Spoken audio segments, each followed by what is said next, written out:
quien es un experto internacionalista. Andrés, ¿cómo te va? ¿Cómo estás? ¿Qué tal, Mario? Buenos días. Un gusto estar otra vez aquí. Bien, Andrés, se puede, es decir, Bolsonaro ganó un país tan interesante, tantos millones de habitantes, y en la noche ya teníamos todos los resultados. Qué interesante eso, ¿no? Hablando desde el punto de vista técnico. Efectivamente, sorprende muchísimo y da una envidia ver cómo se han registrado tan rápidamente los datos de la elección.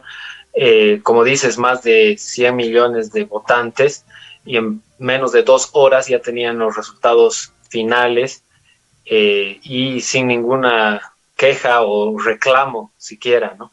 En una jornada impecable desde el punto de vista técnico y eso de verdad que sorprende porque en nuestro país las cosas, como sabemos, son muy diferentes. Ajá. Ahora bien, sí, es complicado eso, pero qué interesante. Ahora bien, ¿qué cambia en la región, Andrés? ¿Qué está cambiando? ¿Has debido ver ese mapa pintado de rojo? Tantos países, solo tres está pintado de otro color. ¿Cómo lo ves? Así es, bueno, la mayor potencia regional ha girado hacia la izquierda y eso nos hace ya confirmar que estamos en una nueva etapa del dominio de la izquierda, una nueva marea rosa como la que se vio a principios de este siglo, pero con varias diferencias en cuanto al contexto internacional primeramente, que es mucho más complicado que el que se vio a principios de siglo, y también con las diferencias entre las mismas izquierdas, ¿no? La izquierda de Boric, la izquierda de Petro, son muy diferentes a la de Lula, que es más conservadora, es desarrollista. En cambio, las otras son más progresistas, medioambientalistas. Y por el otro lado también tenemos al grupo de las izquierdas dictatoriales de Maduro, Ortega y Díaz-Canel, que son regímenes autoritarios, también nacionalistas, ¿no? Que destacan mucho el tema de la patria en el discurso. Y por otro lado también están las que, digamos, que están en medio, ¿no? Como justamente la izquierda boliviana, la de Perú, la de Argentina, que no llegan a calzar o que no son ni siquiera similares en varios aspectos y algunos incluso están peleados, ¿no? Maduro con Boric, por ejemplo, han intercambiado algunos insultos incluso. Entonces vemos que no es una izquierda cohesionada que va en el mismo sentido.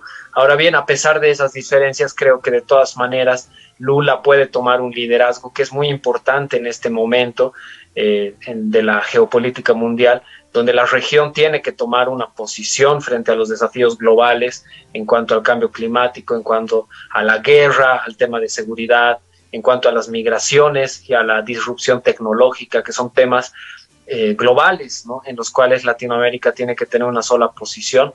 Y claramente Lula sería el llamado a liderar ese proceso donde se debería adoptar una política de no alineamiento activo en el que Latinoamérica tenga una voz como una región productora de alimentos, poseedora de materiales o de materias primas estratégicas y además una zona declarada área de paz. Y bueno, todo eso claramente Lula podría explotarlo y ya lo ha dicho también que va a tener una política exterior más activa de la que ha sido la de su antecesor. Ah, ahora bien, siguiendo en el Brasil, qué difícil para Lula va a ser el manejar el tema con el Parlamento y con las gobernaciones. Tiene una frágil mayoría en votos, claro, parece frágil, 1 millón, creo que 1 millón y algo más de votos, pero en el contexto parlamentario tiene minoría. En el contexto de gobernaciones no va a poder controlar, difícil para Lula, ¿no? Ciertamente, el Congreso está dominado por el Partido Liberal de Bolsonaro, donde tienen mayoría los de la derecha, y eso va a complicar mucho a Lula en el manejo de su gobierno. sin duda, y para Bolivia, de hecho, es un tema también preocupante, porque recordemos que Bolivia está esperando a que se confirme o que se acepte su petición de ingresar al Mercosur como miembro pleno, y eso depende del Parlamento o del Senado específicamente, el Senado brasilero, que es el único que hasta ahora no ha aprobado el ingreso de Bolivia al Mercosur. Entonces, con este dominio de la derecha en el Parlamento y en el Senado en específico, definitivamente no va a suceder en este periodo. Bolivia no va a ingresar al Mercosur, seguramente, bueno, casi seguramente, porque son conservadores, son de línea de derecha, que no van a estar a favor de que Bolivia, con el gobierno actual, ingrese al Mercosur. Entonces ya podríamos descartar prácticamente esa posibilidad. Y bueno, para la política interna en Brasil definitivamente es un tema de polarización que se expresa también ahí, ¿no? A esas instancias en las que Lula va a tener muy complicado el tema de legislar, de poder realmente gobernar tranquilamente, y también seguramente se va a ver cierta confrontación en las calles, va a haber mucho descontento, ya se ha visto en las últimas horas algunas expresiones de descontento de quienes no han votado por Lula y quienes lo consideran un agente corrupto que ha sido sentenciado por corrupción y que no ha llegado a cumplir toda su pena, y que además ven muchas falencias en su lógica, ¿no? de izquierda, y eso justamente ha sido lo que ha destacado Bolsonaro en la campaña. Entonces definitivamente va a ser muy complicado llevar adelante un gobierno como el que ha tenido en otro tiempo, y eso es el ya resultado de la polarización, la división que hay en Brasil, que está dividido en dos. Bien, pero Andrés, no sé, yo tengo la impresión que Lula tiene una historia muy, muy interesante, romántica, ¿no? El niño lustrabota, el niño que trabajó de tantas cosas y que ahora llega por tercera vez a la presidencia, que no le pudieron, por un tecnicismo legal, no lo metieron a la cárcel, sí, pero lo sacaron por un tecnicismo legal. Pero yo tengo la impresión, Andrés, no sé si tú, que la izquierda radical lo va a criticar a Lula por no estar con ellos, por no asumir una responsabilidad con la izquierda, pero la radical, que no la tiene. Y la derecha también, la derecha va a decir, ahí está otro populista que ha ocasionado que el primer día en los mercados bursátiles bajen las acciones del Brasil el 5%. Tengo yo la impresión que Lula es un sándwich entre las dos alas radicales. ¿Qué dices tú? Sí, sí, tengo la misma impresión. Me parece que así va a ser, porque de hecho Lula ya ha anunciado que va a tener buenas relaciones con Estados Unidos y con Europa, y eso naturalmente que en cierta forma traiciona las intenciones de la izquierda radical, que no quiere tener ningún tipo de relación con los países o las democracias occidentales, ¿no? Entonces, efectivamente, yo creo que va a quedar un poco en el medio, un poco no tan ni de un lado ni del otro, y eso le va a costar ciertamente algunas críticas. Pero al mismo tiempo creo que esos mismos gobiernos radicales van a entender que Lula es nomás un líder muy, muy importante, de mucho peso político, finalmente, que ningún otro presidente actual tiene. O sea, es decir, esas características, esos antecedentes, ese carisma, ese arrastre que logra Lula, que hay que reconocerlo, ¿no? Por más de que no nos guste mucho, lo tiene. Y en ese sentido, bueno, pues dada la coyuntura, la situación actual del mundo, las dificultades y los desafíos globales que tenemos enfrente, naturalmente que hay que también hacer o tener una política un tanto más flexible para que puedan prevalecer los intereses de la región, para que podamos adoptar una política que realmente beneficie a todos nuestros países, ¿no? Y ojalá que sea así, ojalá que así lo entiendan y adoptemos definitivamente ya una política cohesionada, única, de frente al mundo, como lo hacen otras regiones en el mundo, ¿no? La región del sureste asiático, que tienen muy clara la línea de política que adopta, y así hay que hacerlo, ¿no? De manera de jugar un rol en la geopolítica mundial, porque Latinoamérica es cada vez más insignificante, tanto en términos económicos, comerciales como diplomáticos, y es el momento de convertir o de cambiar eso, ¿no? Y para eso se necesita un liderazgo fuerte y claro, y definitivamente no hay otra figura en la región que pueda concitar y que pueda llevar adelante ese liderazgo como lo es Lula. Bien, Andrés, dame un minutito nada más, debo ir a un pequeño corte y luego del corte vamos a seguir analizando quizás ya la región, cómo nos va a ir. En un minuto volvemos. 8 de la mañana, 53 minutos, estamos con Andrés Escobar.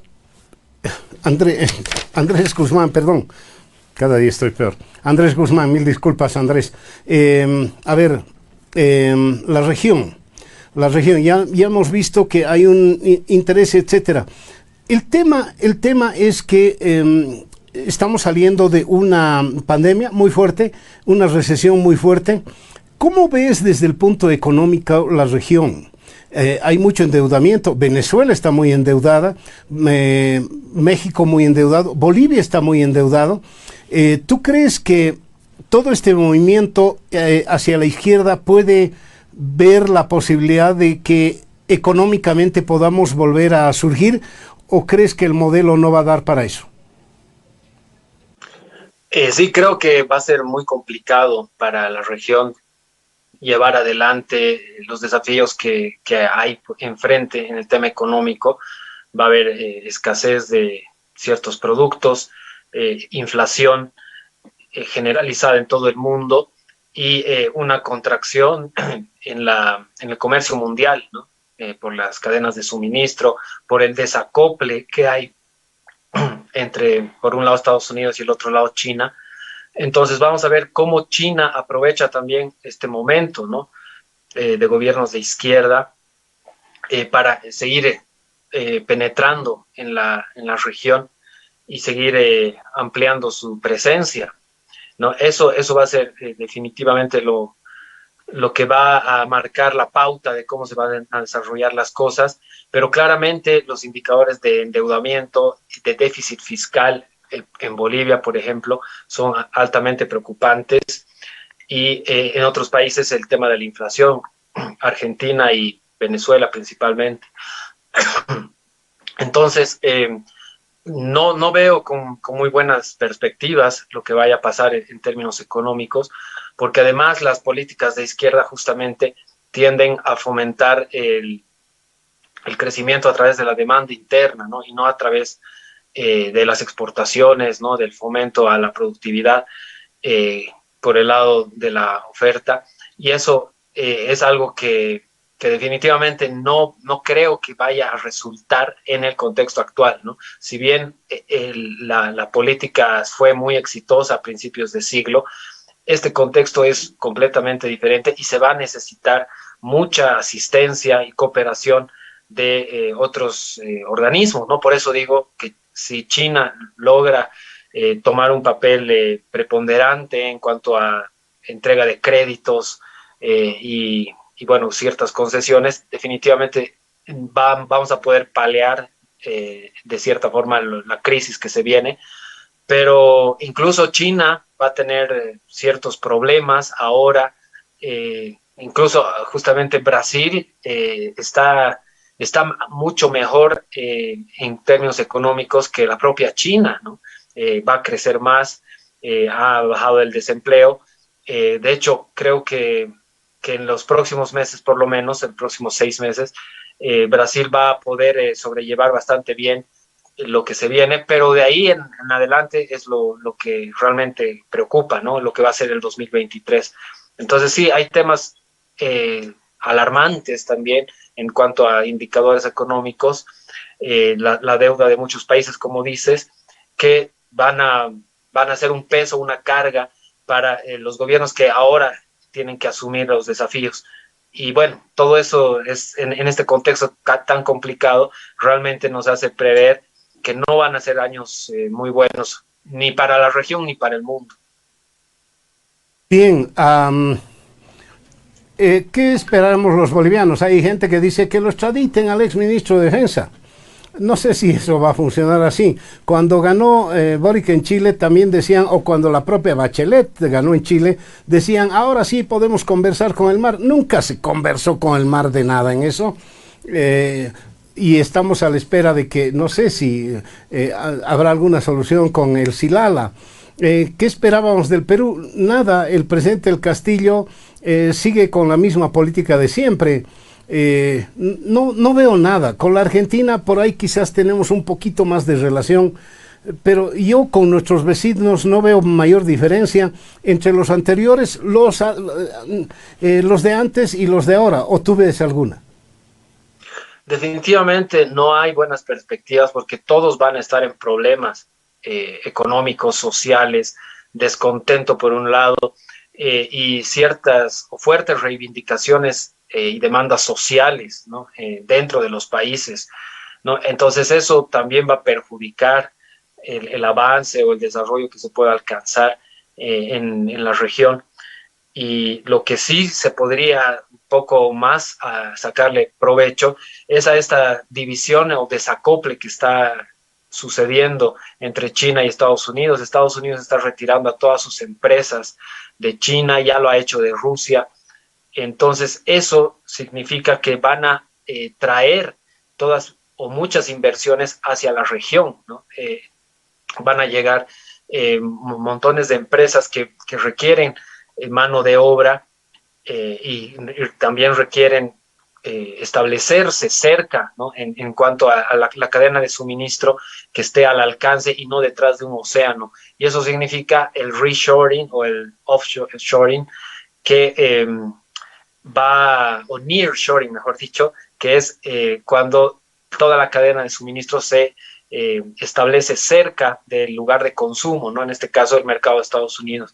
Y eso habría que aprovecharlo, ¿no? Habría que sacarle el máximo rédito desde el punto de vista sudamericano y latinoamericano para poder beneficiarse de esta nueva configuración que está marcando el tema geopolítico. Pero lamentablemente nuestras relaciones en el caso de Bolivia son muy malas con Estados Unidos, no hay perspectivas de reencarar eso al parecer, y hay otros países que sí definitivamente lo van a hacer, ¿no? Como ya México lo está haciendo, y como Brasil mismo lo ha anunciado, ¿no? Ayer Lula, una de las primeras cosas que ha dicho en su discurso es que va a mantener muy buenas relaciones con Estados Unidos y Europa, ¿no? Y eso marca una línea de política muy pragmática en la que se va a tomar en cuenta todos estos aspectos que están marcando el contexto internacional actual. Entonces, bueno, ojalá que también se entiendan así las cosas en nuestro país y en otros países, de manera de que podamos nomás sacarle provecho al contexto actual y no nos quedemos con la misma idea de que hay que explotar los recursos naturales y esa es la única salvación. Creo que quedarnos en eso va a ser un grave error, más aún en la situación actual cuando parece que también puede estallar un conflicto, una guerra a mayor escala a nivel mundial. Bien, Andrés, te agradezco muchísimo este contacto con Radio Fides, por el Café de la Mañana. Es siempre lo mejor tener contacto con alguien que sabe de relaciones internacionales. Lo tengo claro. Gracias, Andrés, un abrazo grande. Gracias Mario. Y como siempre te acuerdas primero de mi segundo apellido. Seguramente es por mi abuelo, pero te lo agradezco. Sí. No, un siempre saludo. lo hago. Un abrazo. Ok, Andrés, un abrazo grande. Andrés Guzmán Escobar, de su abuelo fue un gran internacionalista, Escobar.